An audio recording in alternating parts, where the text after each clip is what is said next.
Yun That's yung, the problem. yun po. Why will you insist on building them condominiums when you can distribute the land to them 500 a month lang?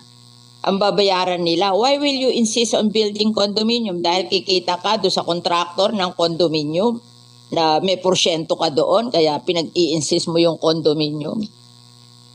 O Actually, bakit nyo ini-insist ang condominium? Payag naman yung mahihirap na i-distribute na lang yung land sa kanila, and that's 500 a month. Yes, Senator Cynthia Villar, I think Yes, Mr. is interested in our topic. Bakit naunahan ng wage earners ang homeless, Mr. President? Mr. President? Okay. Yes. Sige, ma'am. I'm giving way. Mr. President, the target market is the poor and the homeless, di ba? Of the DSUD. It's not the middle class.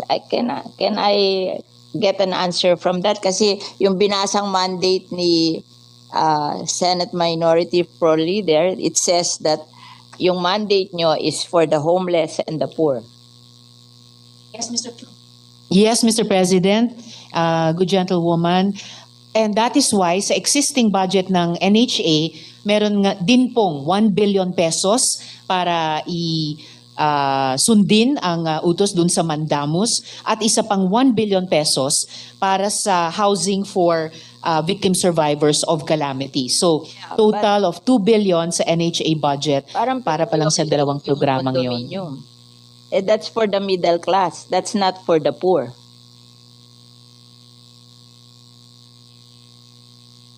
Mm.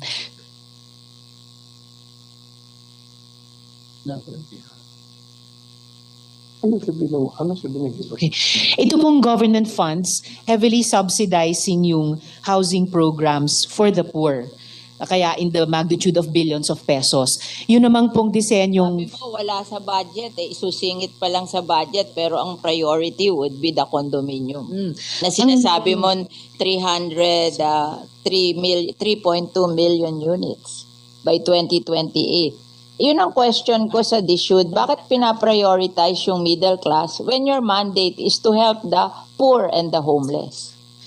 yung pong binanggit ko, Mr. President, na mga ipopropose pa lamang ng DSUD, na public rental housing at saka yung dalawa pa. Bukod po doon, yung existing na pinagkakagastusan ng gaan ng NHA. So why are you prioritizing the 3.2 million condominium for the middle class when your mandate is to help the poor and the homeless? Dapat yun ang first priority. In fact, that is our problem in Las Piñas.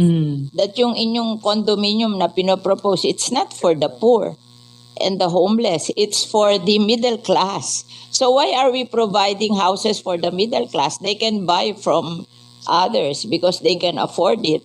Our priority should be the poor and the homeless. Kasi sa amin, sa Las Piñas, maraming poor and homeless na informal settler. That should be the priority, how to give them houses.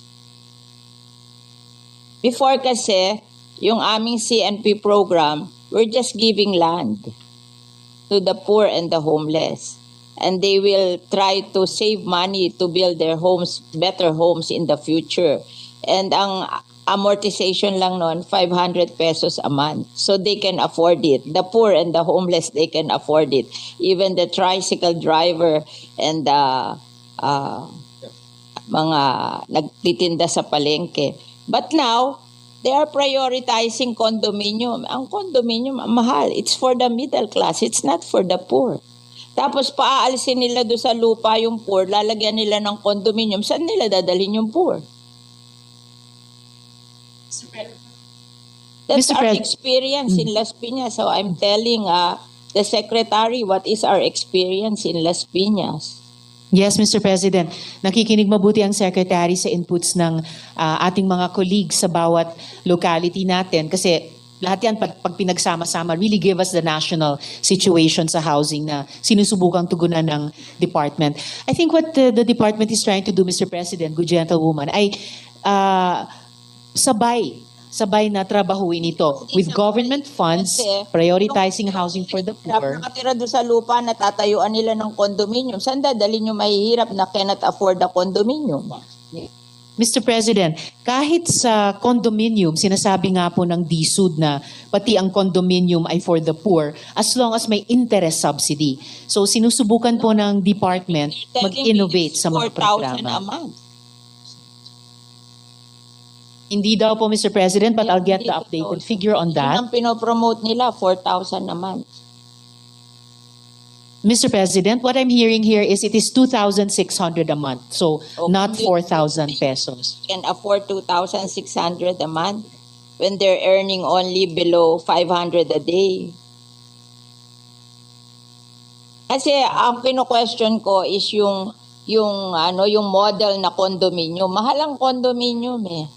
So, it's not for the poor and the homeless.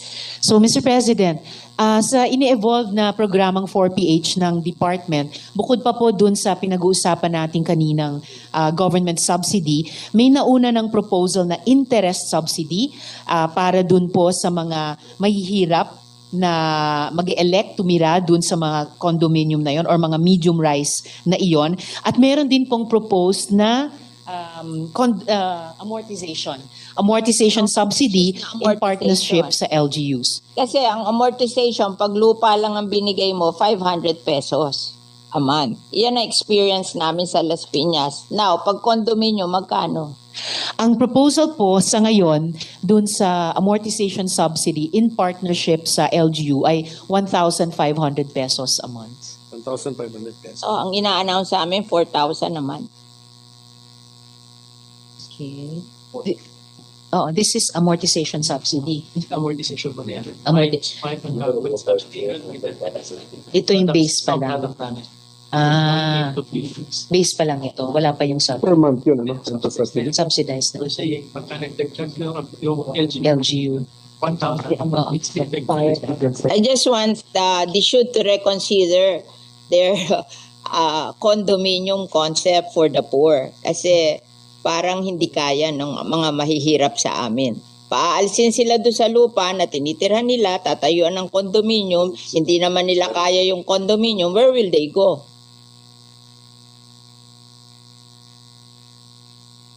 Tama. Hindi sila beneficiary. That is what will happen. Oh.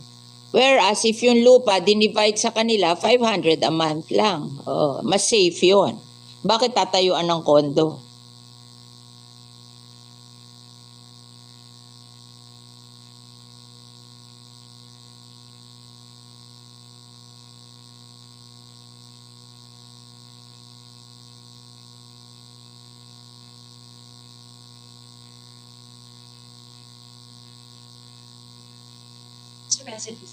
Mr. President, ang sinasabi po ng Secretary ay kahit dun sa mga lupa na sa ngayon tinitirhan ng mga informal settlers, kung dun din magtatayo ng mga halimbawa medium-rise condominium, sila rin mismo ang titira doon. So it's in Hindi nga nila obedience pa rin. ma-afford eh. That's where this comes in, Mr. President, na Afford eh. yun yung That's the problem. yun po. Why will you insist on building them condominiums when you can distribute the land to them 500 a month lang? Ang babayaran nila. Why will you insist on building condominium? Dahil kikita ka do sa contractor ng condominium na may porsyento ka doon kaya pinag-i-insist mo yung condominium. O Actually, bakit nyo ini-insist ang condominium? Payag naman yung mahihirap na i-distribute na lang yung land sa kanila and that's 500 a month.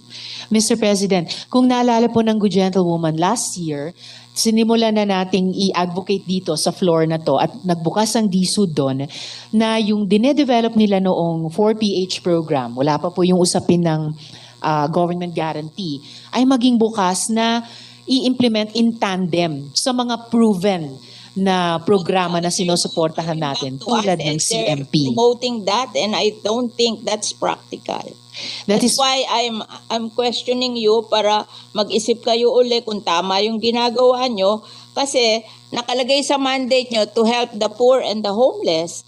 But the poor and the homeless cannot afford the condominium. Why not distribute the land under the community mortgage program na 500 a month lang ang ano nila? Ba't ayaw nyo nun?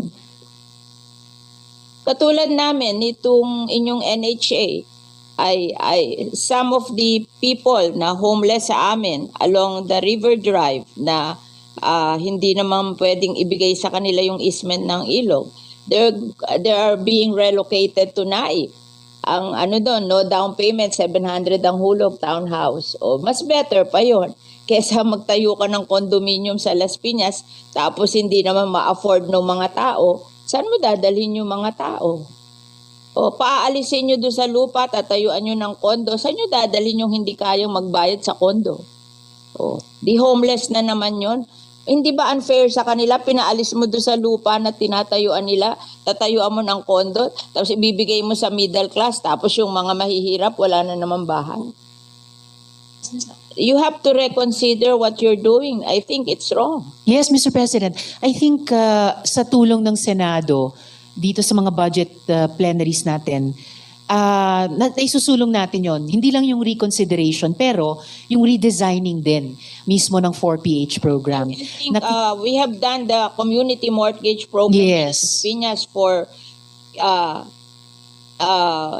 I think 30 years, and it's very successful. We just give them the land. They don't want the condominium. They just want to have a land to build their houses on.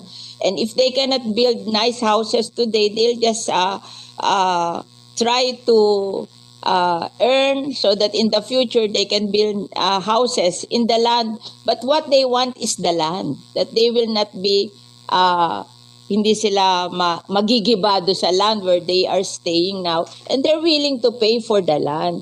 Why don't we do that? Why do we have to build condominiums on their lands which they cannot afford?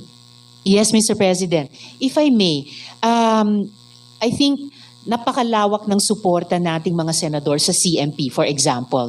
And dahil paulit-ulit natin ini-impress yun sa DSUD, kaya rin makikita po natin historically, sa budget na nire-request nila sa GAA, ang lakas po ng hinihinging suporta para sana halimbawa sa CMP. Pero kakaunti lang po ang actually na naibibigay mula sa DBM hanggang sa final na GAA.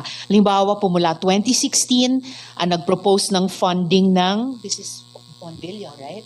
1 billion pesos hanggang sa 2024, hiniling ang 13 billion pesos, pero ang naibibigay lang halimbawa o naibigay pala nitong 2024 GAA ay 126. But you Yes, you so will have over- money to build condominium. Sorry, what? No. What I'm trying to say, Mr. President, is nagsisimula po tayo dito sa Senado ng paniniwala sa CMP, paniniwala sa GLAD program. Kaya nga't nung unang pinresenta sa atin ng DSUD yung 4PH, itong dalawang programa ang katulad ng ibinangga natin sa 4PH, precisely to say what the good gentlewoman is saying, na hindi pwedeng i-abandona natin yung mga proven successful programs tulad ng CMP para sa isang totally new program. Kailangan yung mga proven, tried and tested components tulad ng CMP, i-sustain natin, and then Yeah, but- you can see if new ideas like the 4PH at ngayon may kasamang government guarantee ay pwedeng sama-sama tugunan yung ating housing needs. Ganon din po ang nagiging karanasan But historically. if we have land there, Ano po? and they can buy the land and Well- distribute it to the poor, why will we have to build condominium which they cannot afford? Just Opo. give them the land. So it is actually up to us also now, Mr. President, kahit dun sa particular na programang sinusuportahan natin ng CMP. Nag-propose po itong representasyon ng 500 million pesos para sa CMP, pati po sa unprogrammed funds natin sa 2025.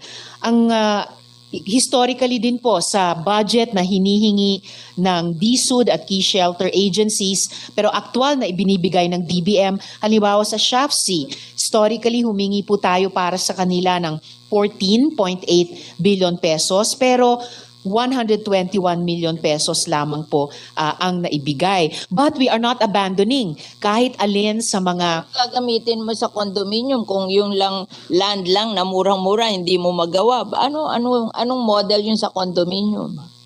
yes. You will say that it will be financed by the private sector. Yes, Madam, Mr. Mr. President. Din ng government yan. Di parang government din ang gumasta dyan.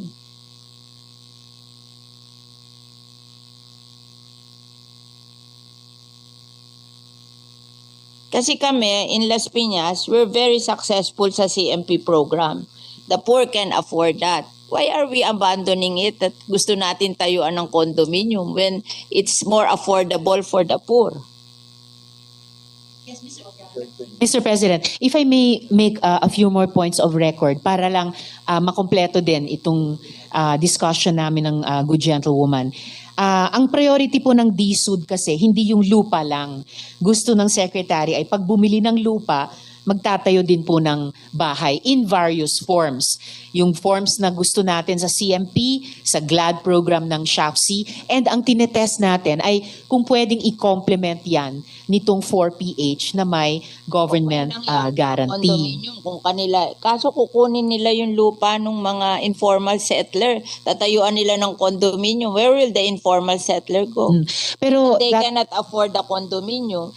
Paaalisin nila doon. Saan nila dadalhin? Hindi po pa. Ganun na ang pinopromote sa amin eh. This is on the ground. Kaya ako nagsasalita, I'm hearing it in the ground. Napaalisin sila dahil pinangangakuan sila ng condominium. Tapos tinanong ko, how will you pay for the condominium? Ang sabi nyo, mag-uutang sa Pag-ibig. Pag hindi sila napasa sa Pag-ibig, hindi sila pwedeng bumili ng condominium.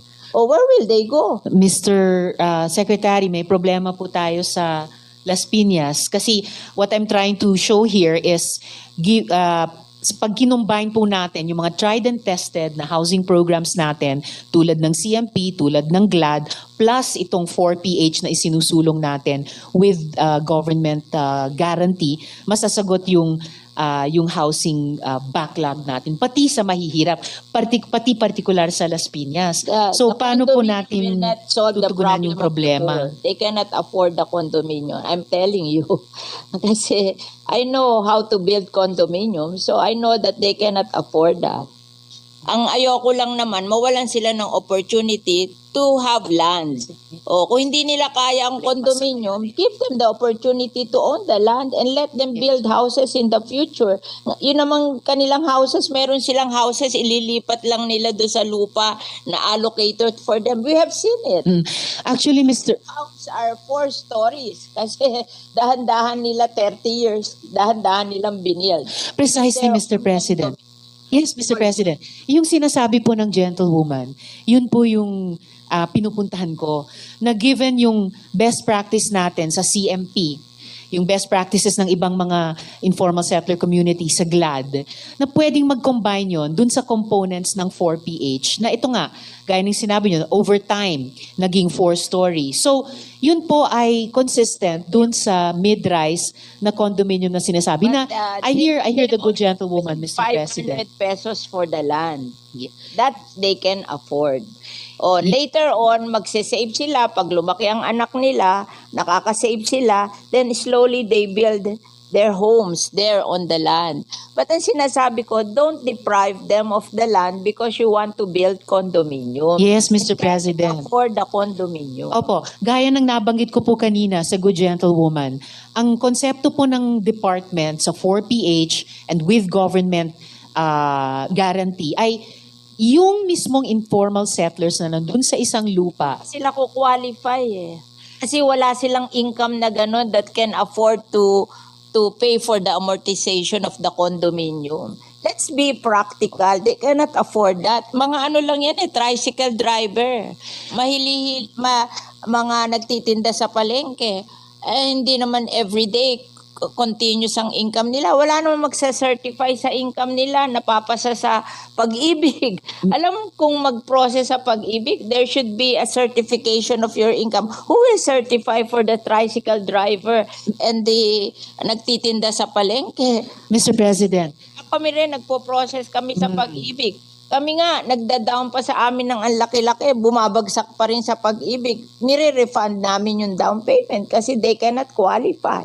Mr. President, kahit sa 4PH na may government guarantee, may nakikitang importanteng papel ang pag-ibig. But to get back to the important concern ng good gentlewoman, meron na po tayong proof of concept with informal settlers sa Bacolod. Tama po?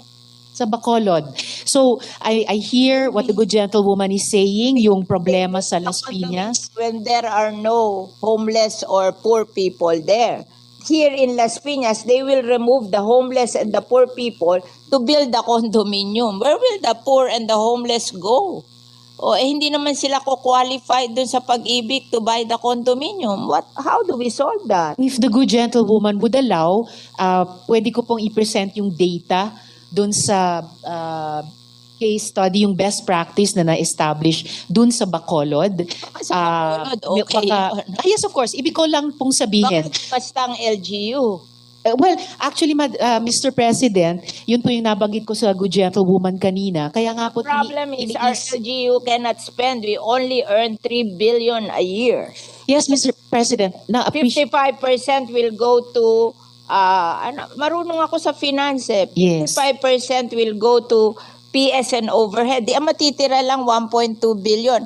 And that will cover yung health benefit, yung educational benefit, yung pag-support sa mga police, pag-support sa fire department and everything. What will they spare for homes of the poor? Yes, Mr. President. I appreciate po na magkakaiba ang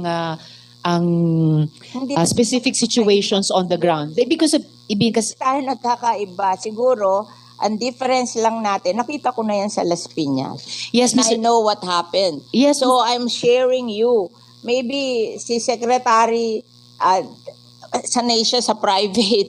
Ay ako, sanay ako sa, tanungin mo ang iyong NHA, ako ang nagre-relocate linggo-linggo sa kanya. Dinadala ko sa NAIC kasi doon sa NAIC, walang down payment, 700 ang hulog. Tingin ko, kayang-kaya yun ang mahihirap. Bakit ayaw gumawa ng programang gano'n na kaya ng mahirap? Bakit pipilitin ang mahihirap mag-condominium which they cannot afford? Yun lang ang question. If I may, Mr. President, pick up dun sa isang point ng good gentlewoman from Las Piñas. To tell the should, Yes. they should give the option to the people what they want. If they want condominium or if they want the land. Parehong advocacy natin dyan, good gentlewoman, kahit bilang sponsor. Mag-condominium kung hindi kaya. They Yes, Mr. be President. given the option to buy the land. And then yung land na lang. Kasi sa amin, gusto lang nila, kanila yung lupa. And mura lang yon. Oh, give them the option. Don't force them to buy from the condo because many of them cannot afford it. Oh, yun lang ang inaano ko sa inyo that after all, your mandate is to provide for the homeless and the poor. Bakit mo po persay mag-condominium yung homeless and poor if they cannot afford it? Oh. Yes, So, Mr. yung option na yun should not be removed from them kasi gagawin nila, tatanggalin nila yung mga homeless and poor, tapos tatayuan nila ng condominium, tapos hindi naman magkukwalify yung homeless and poor to buy the condo, where will they go? Oh. Yes, Mr. President. 100% nakikiisa ang representasyong ito sa good gentlewoman sa ganyang advokasya. At na wag nilang bobolahin yung mga Yes. pahihirap na aalis kayo dyan, bibigyan namin kayo ng kondo. Akala nila libre yung kondo, hindi nila alam, babayaran nila yon and they cannot afford it. I know they cannot afford it. Oo. So, give them the option. Sila mamili kung gusto nila, lupa lang ibigay sa kanila o buildan sila ng kondo, di ba? And many of them would prefer na bigyan na lang sila ng lupa and mag-save na lang sila to build houses on the land in the future. Kasi nagawa na sa amin yon. So why are they changing the model? Yun lang ang question ko. Yes, Mr. President, and definitely the model is not being changed. May affirmation po tayo dito na CMP as an option will always be there and will not be abandoned. Nga lang kailangan talaga ng funding mula sa GAA na historically hindi po naibibigay. Pero patuloy po nating ilalaban na laging kasama po ang CMP. Pati po, yes? We can approach government financing institution to buy the land and then the people will pay amortization for the land. Hindi naman kailangan manggaling sa GAA yun eh. If you will arrange that Pag-ibig will buy the land and they will pay amortization to Pag-ibig. Oh, they don't want the land for free. They just want the opportunity to be able to pay amortization on the land. Kasi mas mura yon than condominium. Yun lang naman ang option na binibigay namin. Di naman sila naghahanap ng libre. They're willing to pay the amortization, but you give them a chance. May model na gano'n, na bibili ng Pag-ibig or government financing institution ng land, and then they will pay for it through amortization. And they will even willing to pay down payment. Eh, paano ba ginawa yung NHA na walang down payment, tapos 700 ang hulog, may mga, ginagawa, inililipat ko yun sa inyo sa naik eh. Hindi ba that's a better model? Imagine a townhouse, and our people from, they pay, they don't pay down payment, they just pay 700 a month. Tuwan-tuwa sila dun eh. Yes, Mr. President, and actually hindi po nalalayo yung 700 pesos na sinasite ng Good Gentlewoman sa tinatansya din with amortization subsidy na babayaran kahit sa mga low-rise buildings bilang isa, hindi lang yung solong option sa 4PH dahil nga laging nandun pa rin ang CMP, laging nandun pa rin ang GLAD. Ang sabi, 4,000.